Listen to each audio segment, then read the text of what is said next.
నమస్కారం. కూటమి ప్రభుత్వం ఏర్పడి 10 నెలలు పూర్తిగా వచ్చింది. దీన్ని కూటమి ప్రభుత్వంగా మనం గుర్తించలేము. ఎందుకంటే తెలుగుదేశం ప్రభుత్వమే ఈరోజు కూడా రాజ్యం వెళ్తుంది. అన్ని రకాలుగా తెలుగుదేశం ప్రభుత్వమే ఇచ్చిన ప్రతి ఒక్క హామీకైతేనేమి, ఇక్కడ ఈ 10 నెలల కాలంలో జరుగుతున్న అరాచకాలకు, అన్యాయాలకు, రాజకీయ హత్యలకు అన్నిటికీ కారణం తెలుగుదేశం పార్టీని.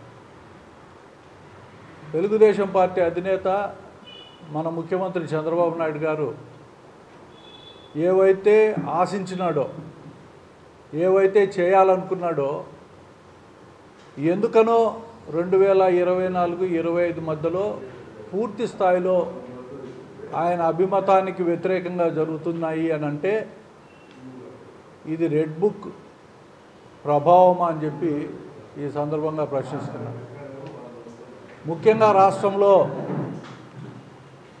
ఎక్కడ కూడా ఇచ్చిన హామీలు నెరవేర్చకుండా 10 నెలల కాలాన్ని పూర్తి స్థాయిలో కేవలం జగన్మోహన్ రెడ్డి గారి పైన, గడచిన 5 సంవత్సరాల్లో వైఎస్ఆర్సీపీ గవర్నమెంట్ పైన నిందలేస్తూ అనునిత్యం ప్రతిరోజు ఏదో ఒక అంశం ఇక్కడ వ్యవస్థలు కుప్పగూలిపోయినాయి. జగన్మోహన్ రెడ్డి దీనికి కారణం, అక్కడ అది జరిగింది, ఇక్కడ ఇది జరిగింది. ఈ గడిచిన 10 నెలల్లో ఎక్కడ కూడా అభివృద్ధి అనేది పూర్తి స్థాయిలో కనపడకుండా పోయింది. ఇచ్చిన హామీలో ఒక పక్క నెరవేర్చలేదు, ఇంకొక పక్క అభివృద్ధి కార్యక్రమాలు పూర్తి స్థాయిలో జరిగే పరిస్థితులు లేవు. బడ్జెట్ 24-25లో ప్రవేశపెట్టిన బడ్జెట్, అది ఓటాన్ అకౌంట్ కానివ్వండి, లేకుంటే ఎప్పుడో నవంబర్ డిసెంబర్లో పెట్టిన బడ్జెట్ కానివ్వండి, ఖర్చు పెట్టిన దాఖలాలు కూడా లేవు. ఎంతసేపు మనం చూస్తే వ్యవస్థలను చక్కబెడుతున్నాను అనే ఒక పదం వాడుకుంటూ కాలయాపన చేసి ప్రజలకు పూర్తి స్థాయిలో ఏవైతే సూపర్ 6 అనే హామీలు ఇచ్చామో అవి ఎక్కడ అమలు జరిపిన పరిస్థితులు లేవు. ప్రజలు ఆశపడినారు. చంద్రబాబు నాయుడు గారు మీద విశ్వాసము లేకున్నా కూటమిలో భాగస్వామ్యమైన బీజేపీనో లేకుంటే జనసేన పైన అంతో ఇంతో విశ్వాసంతో వీళ్ళైనా చంద్రబాబు నాయుడు గారిని గైడ్ చేస్తారు, ఇచ్చిన హామీలన్నీ నెరవేరుస్తారు అనే ఒక ఆలోచనతో రాష్ట్ర వ్యాప్తంగా కూడా అఖండ మెజార్టీ ఈరోజు ఈ కూటమి ప్రభుత్వానికి ఇచ్చింది. అయితే ఎక్కడ కూడా మనం ఒకసారి ఆలోచన చేస్తే తల్లికి వందనం 15,000, ఈ 15,000 ఎంతమంది పిల్లోళ్ళు ఉంటే అంతమందికి ఒక సంవత్సరం పూర్తిగా ఎక్కడ కూడా ఇచ్చిన పాపాను పోలేదు. పైగా జగన్మోహన్ రెడ్డి హయాంలో లక్షలాది మంది పిల్లలు స్కూళ్ళను వదిలిపెట్టారన్నారు. స్కూళ్ళను వదిలిపెట్టిందే 2024-25. మీ నిర్వాకం ఇది. కేవలం మీరు తీసుకున్న డెసిషన్స్ వలన అమ్మ ఒడి అనే కార్యక్రమంతో గతంలో జగన్మోహన్ రెడ్డి గారు 15,000 ఇస్తే పెద్ద సంఖ్యలో స్కూళ్ళకు వచ్చే పిల్లలు మీరు తీసుకున్న నిర్ణయంతో ఈరోజు అందరూ కూడా డ్రాప్అవుట్స్గా మిగిలిపోతున్నారు. విద్యా వ్యవస్థ కుప్పకూలిందని విద్యాశాఖ మంత్రి లోకేష్ గారు అంటారు. ఏదో ఒక నింద జగన్మోహన్ రెడ్డి గారి పైన వేయాలనే ఒక తాపత్రయం కనపడుతుంది తప్పనిచ్చి ఎక్కడ కూడా ఈ వ్యవస్థను బాగు చేయాలా, స్కూళ్ళల్లో డ్రాప్అవుట్ సంఖ్యను తగ్గించాలా, హాజరు పెరగాల అనే తాపత్రయం ఎక్కడ ఈ సంవత్సర కాలంలో కనపడిన పాపాను పోలేదు. విద్యా సంవత్సరం కూడా ముగిసిపోతుంది. ఇంకో పక్క చూస్తే స్థానికంగా లా అండ్ ఆర్డర్ అనేది పూర్తిగా నశించిపోయింది. మనం రాయచోట్లో ఒకసారి చూస్తే ఇప్పటికే 3-4 సార్లు ఈ సంవత్సరంలో గ్యాంగ్ వార్స్, ఎక్కడ పడితే అక్కడ కొట్టుకుంటున్నారు, ఎక్కడ పడితే అక్కడ విచ్చలవిడితనం అయిపోయింది. వైఎస్ఆర్సీపీ కార్యకర్తలపైన దాళ్ళు ఒక పక్క, ఇంకొక పక్క పరస్పరం ఆధిపత్యం కోసం దాడులు చేసుకునే పరిస్థితులు కనపడుతున్నాయి. చర్యలు తీసుకోవడంలో ఎందుకో పోలీస్ శాఖ వారు ఎందుకో అర్థం కావడం లేదు. ఇవి ఇలాగే పెరిగిపోతే ఎంత కష్టమో. మత సామరస్యం పూర్తిగా దెబ్బతినే స్థాయికి వచ్చింది. 500-600 సంవత్సరాలుగా హిందువులు ముస్లింలు కలిసి జీవనం చేసే ప్రాంతం ఇది. ఎప్పుడు కూడా జరగని సంఘటనలు ఇప్పుడు జరుగుతూ ఉన్నాయంటే ముందస్తు చర్యలు లేవు, ఎక్కడ కూడా శాంతి భద్రతను కాపాడాలని చెప్పి ఒక ఆలోచన లేదు. ఎందుకనో ఇది అర్థం కావడం లేదు. ఎవరి ప్రమేయంతో జరుగుతూ ఉంది, ఎందుకు ఇవి జరుగుతున్నాయి. ఇంకో పక్క చూస్తే భూ కబ్జాలు, ప్రభుత్వ భూములను సైతం బ్రహ్మాండంగా కబ్జా చేసే పరిస్థితికి వచ్చినారు. రాయచోట్ టౌన్లో ఎక్కడ చూసినా భూములు ఆక్యుపై చేసే స్థితికి వచ్చినారు. కొంతమందిని బెదిరించి ఈ డీటెయిల్స్ అన్నీ నెక్స్ట్ సమావేశంలో ఎప్పుడో ఒకసారి ప్రెస్ మీట్లో నేను ఒక వారం తర్వాత చాలా డీటెయిల్స్ ఉన్నాయి చెప్తాను. ఈ రాయచోటి మున్సిపాలిటీలో విపరీతమైన అవినీతి ఒక పక్క, ఎక్కడ చూసినా విపరీతంగా టెండర్లు వాళ్ళు ఇష్టం వచ్చినట్టు వాళ్ళు వేసుకుంటారు. ఆ టెండర్లో నాసిరకంగా చేస్తారు. రూపాయికి 10 రూపాయలు బిల్లులు చేసుకునే పరిస్థితులు కనపడుతూ ఉంటాయి. ఎవడు ఎంక్వైరీ చేసిన పాపానే పోవడం లేదు. అలాగే విద్యుత్ శాఖ చూస్తే గడచిన 2 సంవత్సరాల నుంచి కూడా ట్రాన్స్ఫార్మర్ల కోసము డబ్బులు కట్టి, లైన్ల కోసం డబ్బులు కట్టిన రైతులంతా ఎదురు చూస్తూ ఉంటే కేవలం అధికార పార్టీ నాయకులు చెప్పిన వాళ్లకు మటుకే ఈరోజు ట్రాన్స్ఫార్మర్లు పెట్టడము, వాళ్ళకు విద్యుత్ కనెక్షన్ ఇవ్వడం జరుగుతూ ఉంది. ఎంత దారుణం ఇది. రైతులపైన ఎంత కక్ష సాధింపు చర్యలు. ఒక పక్క ప్రభుత్వం రైతు భరోసా ఇవ్వకుండా పోవడము, ఇంకొక పక్క కనీసం ట్రాన్స్ఫార్మర్లన్నా ఇస్తారా అనుకుంటే దానికి కూడా రాజకీయ వివక్ష, రాజకీయ ప్రమేయం లేనిది ఏ కార్యక్రమాన్ని చేసే పరిస్థితిలో లేరు. కరువు ప్రాంతంగా ఉంటే ఈరోజు పేపర్లో చూస్తే అన్నమయ్య జిల్లా కరువు జిల్లా కూడా ప్రకటించకపోవడం చాలా బాధాకరం. వైఎస్ఆర్ జిల్లా ఉంది కానీ అన్నమయ్య జిల్లా కనపడలే నాకు. మీకేమైనా కనపడిందా? అన్నమయ్య జిల్లా ఈరోజు కరువు జిల్లాగా ప్రకటించలే. అన్నమయ్య జిల్లాలో వర్షపాతం ఉంటుందా? అత్యంత కరువు ప్రాంతం ఇది. ఇటువంటి ప్రాంతానికి వరప్రసాదిని అయిన హంద్రీనివా గడచిన 1 సంవత్సరంలో 1 రూపాయి కూడా ఖర్చు పెట్టిన పరిస్థితులు లేవు. హంద్రీనివాలో వెలుగలకు నీళ్ళు వచ్చింటే ఈ ప్రాంతానికి భద్రత ఉండు, తాగునీటికి సాగునీటికి సమస్యలు లేకుండా పోయేదానికి అవకాశం ఉండు. అది పూర్తిగా విస్మరించిన పరిస్థితులు. గవర్నెన్స్ ఇంత దారుణంగా దెబ్బతింటుంది అని నా జీవితంలో నేను ఎప్పుడు అనుకోలేదు. నేను చంద్రబాబు నాయుడు గారితో కలిసి 25 సంవత్సరాలు ప్రయాణం చేశాను. ఎన్నో సందర్భాల్లో ఆయన్ను మెచ్చుకున్న సందర్భాలు, ఎందుకంటే గవర్నెన్స్లో ఆయన బ్రహ్మాండంగా చేసిన పరిస్థితులు గతంలో ఉన్నాయి. అయితే ఈరోజు ఇంత దిగజారిపోయిన గవర్నెన్స్ ఈ రాష్ట్రంలో ఉందంటే, భయంకరమైన దాడులు ఒక పక్క జరుగుతున్నాయంటే కేవలం కక్ష సాధింపులే, కేవలం డబ్బులు దోచుకునే కార్యక్రమాలతోనే ఇవన్నీ స్టార్ట్ అవుతాయి. ఎక్కడ చూసినా ఎక్కడో చికెన్కు 10 రూపాయలు అని చెప్పి ఆ మధ్యలో సోషల్ మీడియాలో వచ్చింది.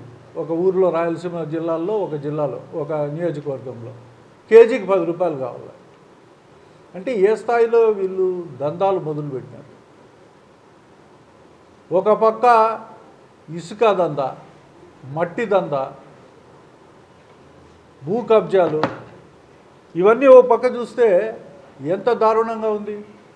శాంతి భద్రతలు లక్కిరెడ్డిపల్లి జెడ్పీటీసీ పైన దాడి జరిగితే ఇంతవరకు ఒకరిని అరెస్ట్ చేయడం, ఇంటికి పోయి కొట్టినారు. ఎందుకు కొట్టినారో ఏమో అర్థం కాదు. ఎవరైనా విమర్శిస్తే కొడతారా? నేను విమర్శిస్తాను, నన్ను కొట్టేవాళ్ళు ఎవరైనా ఉంటే కొట్టచ్చు. ఏమిటి ఇంత దారుణం? ప్రజాస్వామ్యంలో ఉన్నామా, మనం ఏమన్నా ఆటవిక రాజ్యంలో ఉన్నామా? ఇంత ఘోరంగా ఈరోజు ఫెయిల్యూర్ అవుతూ ఉంటే రాయచోటి టౌన్లోనే లా అండ్ ఆర్డర్ ఒకసారి చూడండి. కేసులు పెట్టినారు, భయం భక్తి లేకుండా పోతుంది. తగిన చర్యలు తీసుకుంటే ఎవడైనా సరే కంట్రోల్ అవుతాడు. గతంలో ఇట్లాంటి ఎన్నో ఫ్యాక్షన్లు కంట్రోల్ చేసిన అనుభవం ఉన్న ముఖ్యమంత్రి మనకున్నాడు అని అనుకున్నాం మనం. ఈరోజు దాన్ని విచ్చలవిడిగా వదిలిపెట్టేశాడైనా. అందరిపైన కక్ష సాధింపులే, అందరిపైన దౌర్జన్యమే, అక్రమ వసూళ్ళు, ప్రతి దానికి రేటు. డబ్బులు ఇచ్చిన వాళ్ళకి పనులు జరుగుతాయి. వాళ్ళైతే వైసీపీనో సిపిఐ సిపిఎం అని అనరు, వాళ్ళు ఆప్యాయంగా ఉంటారు వాళ్ళతో. డబ్బులు ఈయన వాళ్ళంతా వైసీపీనే. డబ్బులు కన్నా డిమాండ్ చేస్తే ఇస్తే వాడు మావాడే. ఇటువంటి పరిస్థితులు ఈరోజు ఈ రాష్ట్రంలో ఉన్నాయంటే ఎంత దారుణమైన పరిస్థితి ఒకసారి ఆలోచన చేయాలా. సంబేపల్లిలో గవర్నమెంట్ భూమిని కబ్జా చేసి రెడీ చేసినారు. ఆడ బోర్డు కూడా నాటినారు, అయినా కూడా దిక్కులే దానికి. 1/1 రాయచోట్లో కస్బా గొల్లపల్లిలో బేరాలు జరుగుతుంటాయి ఎకరాలకు. ఇవన్నీ ఇంకా ఆధారాలతో చాలా విషయాలు భవిష్యత్తులో మాట్లాడతాము. దాంట్లో ఏమీ వెనక్కిపోయే సమస్య లేదు. ఈ నియోజకవర్గంలో అయితేనేమి, కడప జిల్లాలో అయితేనేమి, అన్నమయ్య జిల్లాలో అయితేనేమి, ఉన్న అన్ని నియోజకవర్గాల్లో ఎక్కడెక్కడ ఎలాంటి అవినీతి జరిగిందో అన్నీ కూడా బయటికి తీసుకొచ్చే పరిస్థితులు ఉంటాయి. మేము ఎక్కడ వెనక్కిపోయే సమస్య లేదు. ఒక 10 నెలల కాలం అవకాశం ఇచ్చినాం. సరిదిద్దుకుంటారా, సక్రమంగా పరిపాలన చేసుకుంటారా? మీరు సరిదిద్దుకునే పరిస్థితులు లేవు. ఇంకా భయంకరమైన అత్యాశతో ఎప్పుడు ఉంటుందో పదవులు, ఎప్పుడు ఊడిపోతాయో పదవులు అనే చందంగా ఈరోజు పరిగెత్తండరు డబ్బుల మీద ధ్యాసతో. డబ్బులు సంపాదిస్తే చాలే ఈ కాలంలో మనము ఈ రాజకీయం ఎన్ని రోజులు ఉంటుంది అని. అంటే ఇటువంటి వారిని చంద్రబాబు నాయుడు గారు ప్రమోట్ చేస్తున్నారంటే ఒకసారి ఆలోచన చేయాలి మనం కూడా. 45 ఏళ్ళు రాజకీయ అనుభవం, 4వసారి ముఖ్యమంత్రి, సంపూర్ణంగా దాదాపు 10, 12, 13, 14 బడ్జెట్లు ప్రవేశపెట్టినాడు. ఆ రాష్ట్ర ఆర్థిక పరిస్థితులు క్షుణ్ణంగా తెలుసు. జగన్మోహన్ రెడ్డి గారు పరిపాలన చేసేటప్పుడు ఆర్థిక పరిస్థితులు బాగా తెలుసు. ఆ రోజేమో శ్రీలంక అవుతుంది, సోమాలియా అవుతుంది, ఇంకోటి అవుతుంది అని చెప్పినారు. ఈరోజు విపరీతమైన హామీలు ఇచ్చి అధికారంలోకి వచ్చినారు. ఇప్పుడు ఖజానా చూస్తే భయం వేస్తాం. ఎవరికి చెప్పాలి ఈ మాటలన్నీ మనం? ఒక బాధ్యత, భవిష్యత్తు తరాల కోసం మనం తీసుకోవాల్సిన నిర్ణయాలు. ఇంకొక పక్క ఈ రాష్ట్రంలో P4 విధానాన్ని తీసుకొచ్చి పెట్టినారు. అంటే ఇది P5కి దారి తీస్తుంది. నెక్స్ట్ P5 గురించి నిదానంగా చెప్తా. P4 ఏందో చెప్తాం, P5 అయినా చెప్తాం. అంటే ఏదో ఒక కొత్త కహాని ప్రజల ముందు పెట్టి వాళ్ళు దానిపైన ఆలోచనలు పెట్టి ఏదో జరిగిపోతుందని ఒక భ్రమలో పెట్టి కాలం గడుపుతూ పోతూ ఉంటే, గడచిన 25 ఏళ్ల ముందు అంత పెద్ద నాలెడ్జ్ లేదు, మీడియా లేదు, సోషల్ మీడియా లేదు, ప్రింట్ మీడియాలో కూడా చాలా తక్కువగా ఉన్నాయి. కాబట్టి చదివే వాళ్ళు లేరు. కాబట్టి మనం ఏం చెప్పినా జరిగిపోతాం. ఈరోజు ప్రతి ఒక్క అంశము ప్రజల్లో ప్రతి ఒక్కరూ చూసే పరిస్థితి ఉంది, అవగాహన చేసుకునే పరిస్థితి ఉంది. మొట్టమొదటిసారిగా ఈ సంవత్సరం ఈ ప్రభుత్వం టోటల్ ఫెయిల్యూర్. ఇది ఈరోజున్న పరిస్థితి. ఎక్కడ అమలు కాలేదు, హామీలు అమలు కాలేదు. జగన్మోహన్ రెడ్డి గారి పైన నిందలు వేసేది తప్పనిచ్చి ఇంకొకటి ఏది సాధించలేదు ఈ సంవత్సరంలో. ఇటువంటి పరిస్థితులు ఉన్నాయంటే ఈరోజు వైఎస్ఆర్ కాంగ్రెస్ పార్టీ ప్రజల పక్షాన పోరాడేదానికి సంసిద్ధంగా ఉంది. 10 నెలల కాలం మా నాయకుడు ఇవ్వాలని అనుకున్నాడు, ఇచ్చాడు. ఇచ్చిన తర్వాత ప్రజల్లో పోరాటం చేసేదానికి సిద్ధంగా ఉండాలని చెప్పి వైఎస్ఆర్ శ్రేణులకు కూడా పిలుపునిస్తూ ఇంకా పోరాటం మొదలవుతుంది. ఏ అంశాన్ని వదిలిపెట్టే సమస్య లేదు. అవినీతిని ఎండగడతాం. ఎక్కడైతే ప్రభుత్వం పేరు పెట్టి దౌర్జన్యాలు చేస్తున్నారో ఇవన్నీ కూడా ప్రజల్లోకి తీసుకొస్తామని చెప్పి ఈ సందర్భంగా తెలియజేస్తాం. సాధించాల్సిన ఎన్నో అంశాలు ఈ ప్రాంతంలో ఉంటే అక్కడ ఆరు మందికి ఆటోలు ఇచ్చినారు. చాలా సంతోషం. ఈ 6 మందిలో 3 ఒకనికి బస్సు ఉంది, ఒకనికి కారు ఉంది, ఒకనికి 4 ఒకటి ట్రాక్టర్ ఉంది, ఆటోలు ఉన్నాయి. ఏంది ఇది? పేదరికం నిర్మూలించేదానికైనా ఇది ఉండేది. ఎందుకు ముఖ్యమంత్రి గారినే కేవలం అబాసుపాలు చేసే పరిస్థితులు ఉన్నాయి ఈ నియోజకవర్గంలో? ముఖ్యమంత్రి గారు వస్తే ముఖ్యమంత్రి గారిని నిజమైన లబ్ధిదారులను పెడతారు, కానీ ఈరోజు ఆ లబ్ధిదారులంతా డూప్ లబ్ధిదారులను తీసుకొచ్చి ఆడ పెడతారా? ఈ కలెక్టర్ ఏం చేస్తారన్నట్టు? Social welfare department, SC welfare డిపార్ట్మెంట్లు ఏం చేస్తారన్నట్లు? నిజమైన లబ్ధిదారులను కూడా గుర్తించలేని పరిస్థితులు ఉన్నాయంటే మన గౌరవ ముఖ్యమంత్రి గారు కేవలం తెలుగుదేశం పార్టీకే పనులు చేయమన్నారు అనే మాట ఈరోజు స్పష్టంగా అధికారులకు అందరికీ అర్థమైందేమో. అందుకేనేమో ఇటువంటి డూప్లికేట్ అంటే అనర్హులను అందరినీ తీసుకొచ్చి ఈరోజు పథకాలన్నీ వర్తింపజేస్తున్నారు అని చెప్పి ఈ సందర్భంగా తెలియజేస్తున్నారు. రెవెన్యూ డిపార్ట్మెంట్ చాలా జాగ్రత్తగా ఉండాలా. ఒక డీటీని ఎంఆర్ఓ ప్లేస్లో కూర్చోబెడతారా? ఎంత సీనియర్ ఎంఆర్ఓ ఉండాలి ఇక్కడ? ఎటువంటి ఎంఆర్ఓలు ఉండాలి ఇక్కడ? ఒక సీనియర్ ఉండాలి. ఆ సీనియర్ అనే పదం లేకుండా ఒక డీటీని తీసుకొచ్చి ఇక్కడ ఎంఆర్ఓ సీట్లో కూర్చోబెట్టినారంటే జూనియర్ మోస్ట్ మ్యాన్ అంటే ఏ రకమైన పరిపాలన సాగుతుంది ఈ జిల్లాలో? దేనికి ఇంత? ఎవరి లబ్ధి కోసరము?